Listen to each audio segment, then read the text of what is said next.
Hi guys, welcome back to my channel. It's Nash, and for today's video, as you can see by the title and this lovely spread, I'm going to be breaking down April's budget. I've had a couple people interested in how my budget has changed now that I live out on my own and what the new expenses look like and how I'm managing my money now that I have a whole lifestyle shift. So without further ado, let's hop right into it. If you're new here, I'm 23 years old. I moved out on my own literally 2 days before the end of February.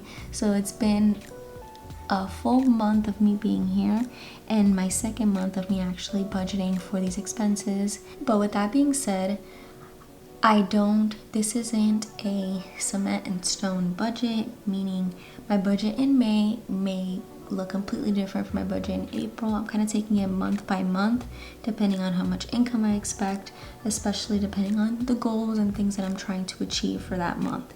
So with that being said, let's hop right into it. I'll explain as I go, and let's talk money. So I already did all the work off camera at the end of March of how I actually planned to distribute my money for this month. So you guys are gonna get the pretty version, but I pre-filled all the categories and all that stuff just to make it easier for everybody included. So first up we have income. As you can see, I have two. We have hourly, which is what I make bi-weekly, what I can expect from my actual paychecks, and then bonus. These are stuff that I know I can expect. It just varies in when I'm actually gonna receive it, because it may be this month or it may be the beginning of next month and vice versa.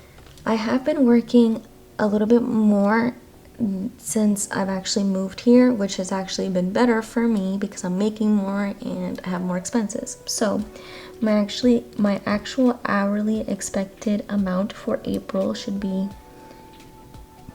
$2,280. And for bonus, I'm estimating around $700. So in total, if we add her up, let's actually just move this side. So if we add her up, we have plus 700, $2,980 that I'm gonna be budgeting for this month. So first up, we have tithe.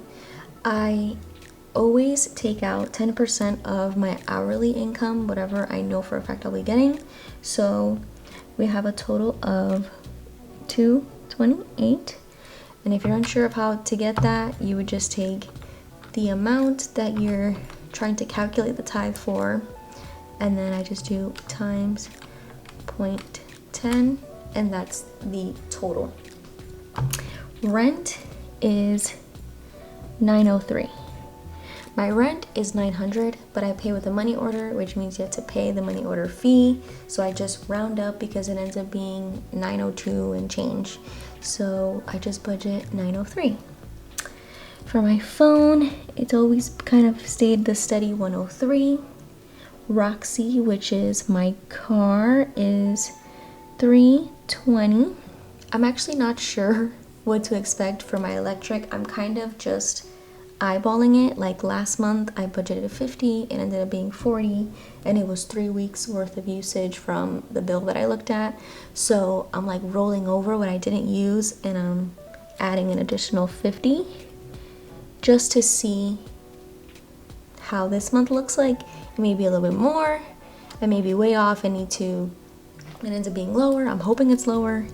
And then Wi-Fi 55 and cushion 1.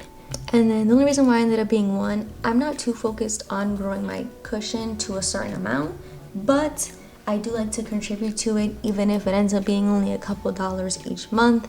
I end up always adding more than what I budget for, which is a good thing because I kind of just take whatever's remaining after I put in the other categories, and then I just put the couple dollars in here. So for the total of this category, I kind of lump it into different categories.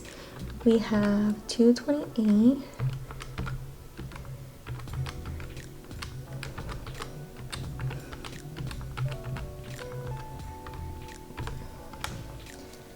we have 1660. And then the R's just signifies what the remaining amount of money I'm working with. So I just take that minus the total, 2980. We have 1320 left to work with. Here is what I call my lifestyle categories, the stuff to get me by: gas, food, like my fun category, and now my coupon category. If you follow me on Instagram or TikTok, you know all about my new hobby, which I love. And I may or may not be planning a video to show you guys, kind of take you guys along with me as I go couponing. So if that's something you're interested in, let me know. But for this, I'm still trying to figure out my perfect numbers. But for now, what I decided to put is 180 for gas, food 200, fun 50, couponing 20, and laundry 10. I have washers and dryers in the basement, but they're coin operated, so I just budget 10 so I can do a couple loads each month. And then the total for that ends up being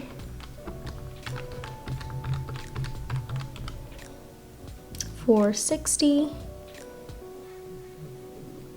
And then if we subtract the new remaining, which is $1320, we have $860 left to work with. So now we get into the categories that I actually enjoy stuffing,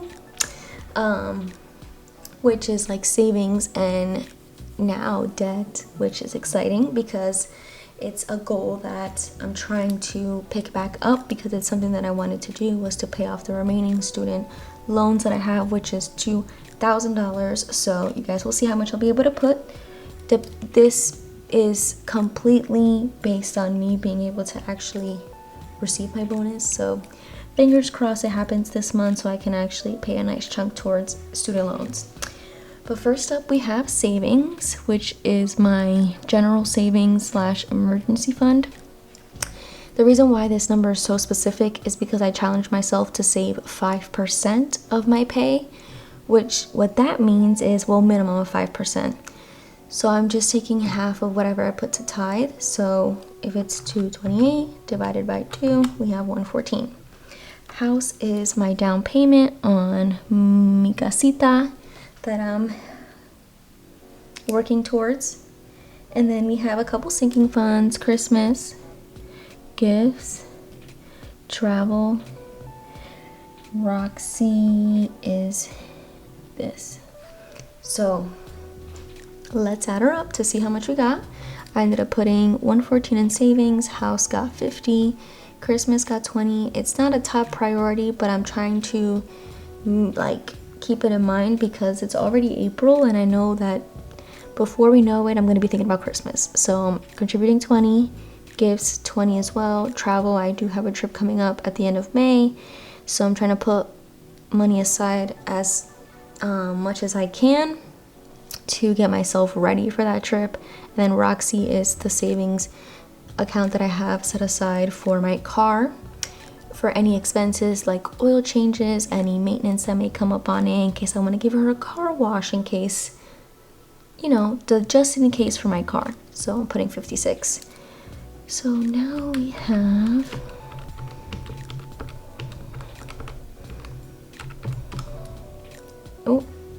I did that wrong.